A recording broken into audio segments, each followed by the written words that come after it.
नमस्कार, स्वागत है आपका इंडिया न्यूज 28 में। आइए बात करते हैं उत्तर प्रदेश की कुछ खास खबरों की। उन्नाव दिव्यांग द्वारा हक मांगने पर हत्या कर देने की दी धमकी।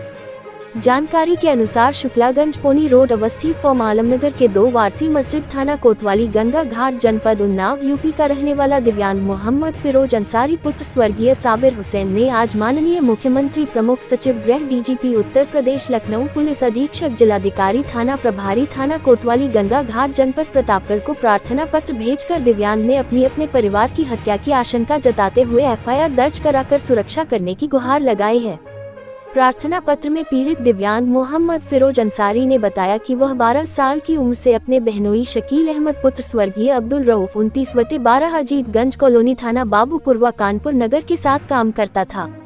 बहनोई शकील अहमद उस समय इसका पासपोर्ट बहनोई शकील ने उम्रा करने के नाम पर सऊदी अरब लेकर चले गए और वहां पर चोरी छिपे सिलाई का काम कराया। वह सऊदी अरब में लगभग 8 वर्ष रहा। दिव्यांग को बहनोई शकील ने एक पैसा नहीं दिया। बहनोई यह कहता रहा कि तुम्हारी कमाई से और अपनी कमाई से जो भी मकान, प्लाट, जमीन कानपुर शहर, उन्नाव में लूंगा उसमें बराबर के हकदार तुम होगे। पीड़ित दिव्यांग अपनी बहनोई की बातों में आ गया और काम करता रहा।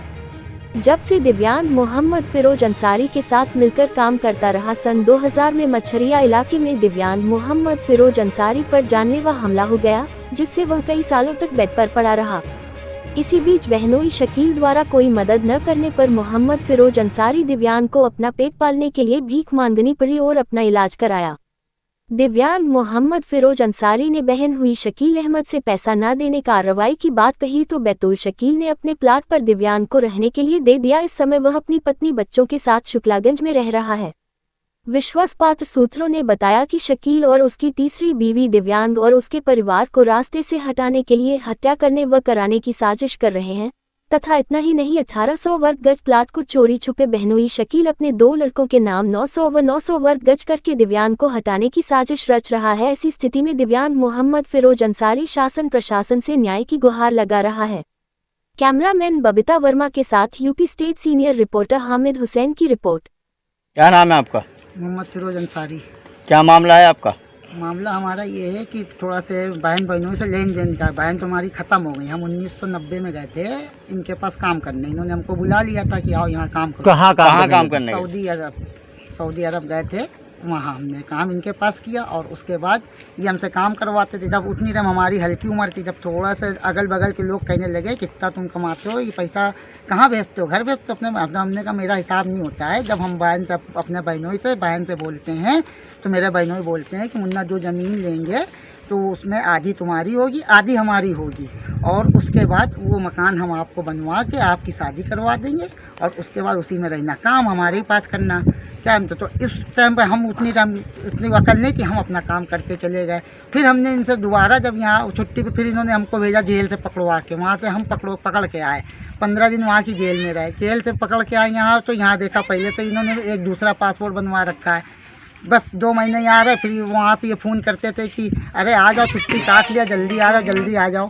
क्या जब तो यहाँ काम चल रहा है, तो फिर हमें जाना पड़ता था। फिर उम्रे से हम गए वहाँ, तो यानी हम 3 बार उम्रे से गए इनके पास। 6 साल हमने 7 साल उम्रे से काम किया। और जब पैसा हम हर साल मांगते थे, कि जब भी मांगते थे तो ये कुछ बोलते नहीं थे, न जवाब देते थे कि कहते थे कि जो होगा वो सब तुम्हारे मिल जाएगा, परेशान ना। क्या नाम था उनका? शकील अहमद उनका नाम है, शकील अहमद। और उसके बाद जो है हम वहाँ काम करते रहे। 1998 में हमारी बहन मर गई, तो उस वक्त हम वीजे से गए थे 1998 में। तो जब बहन मर गई तो बहन के मरने पर भी जो ने ये पैसे अपनी बहन के पास, मेरी बहन के पास नहीं भेजते थे, अपनी बीवी के पास यानी नहीं भेजते थे। तो मरने से 1 हफ्ते पहले हमारे पास फ़ोन आया कि मेरे अपने बहनों से बोलो, भाई साहब से, कि बच्चे यहाँ भूखे मर रहे हैं, कि आप जो है खर्चा भेजो।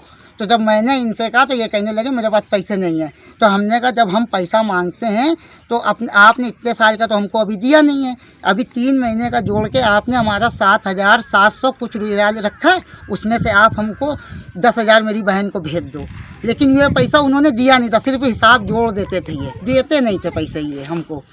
तो हिसाब उन्होंने 10,000 भेजा। 1 हफ्ते के बाद इन्हीं के दोस्त आए, दुकान पे हम बैठे काम कर रहे थे, कहने लगे शकील भाई आपकी बीवी का इंतकाल हो गया है, सिलेंडर फट गया तो जल के मर गई हैं।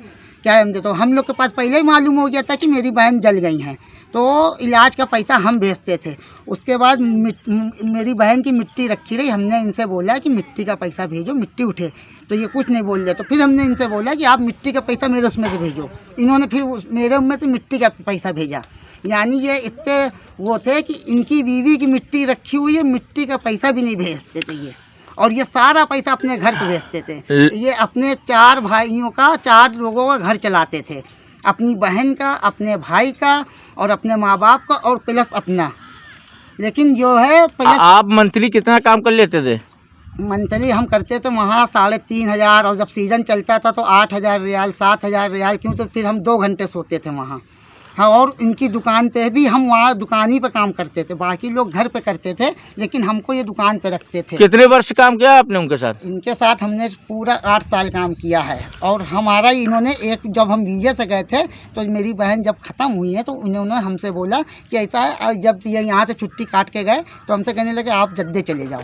हम जब जद्दे चले गए तो मेरे सऊदी से बोले इसका पासपोर्ट वो पुलिस में जमा कर दो, कह दो मेरा उम्माल भाग गया है यहाँ से, हमारा आदमी यहाँ से भाग गया है, मेरा पासपोर्ट वहाँ जमा कर दिया गया।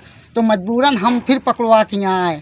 जब यहाँ पकड़वा के आए तो ये 3-4 साल के बाद आए, तो हमारी मुलाकात हुई। तो हमने कहा भाई साहब हमारा पैसा दो, कहीं अभी तो नहीं लाए हैं, लेकिन अब की जब जाएंगे तो तुमको दे देंगे। तो हमारे 6 महीने के बाद फिर हमारे ऊपर हमला हुआ है। तो लोगों ने हमको जब मारा है रात में, अंधेरे में 2 बजे रात में तो हमको बुला के मारा है। ये घटना कहाँ पे हुई है? ये घटना हुई थी मछरिया में, उतनी टाइम जंगल एरिया था मछरिया में। ये बताइए हाँ। कि आपका पैसा वो यानी देना नहीं चाह रहे हैं? वो एकदम पैसा नहीं, अभी तक तो ये जब आए थे, अभी पर साल तक आए तो कहने लगे मुन्ना हम 900 गज दे देंगे हम तुमको ज़मीन। तो लेकिन कहने लगे इसकी दाखिल खारिज करा लें। तो जब दाखिल खारिज की बात आई तो फिर अपने लड़कों के सामने और भाइयों के सामने कहा कि 150 गज देंगे। आप ये बताइए कि इस समय पे आप कहाँ पे निवास कर रहे हैं? इस समय पे हम इन्हीं के प्लाट पे निवास है। 8 साल हो गए हमको यहाँ, 7-8 साल। आपसे उन्होंने हटने कुछ कहा? हटने के लिए हमसे बोले तो हमने कहा आप हमारा पैसा दे दो।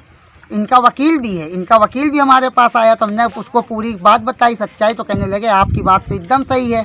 और हमने उनसे भी बात किया तो कहीं हम पैसा नहीं देंगे, इसको जो ने इनकी बीवी बोली इसको मरवा दो, जो पैसा लगेगा हम दे देंगे।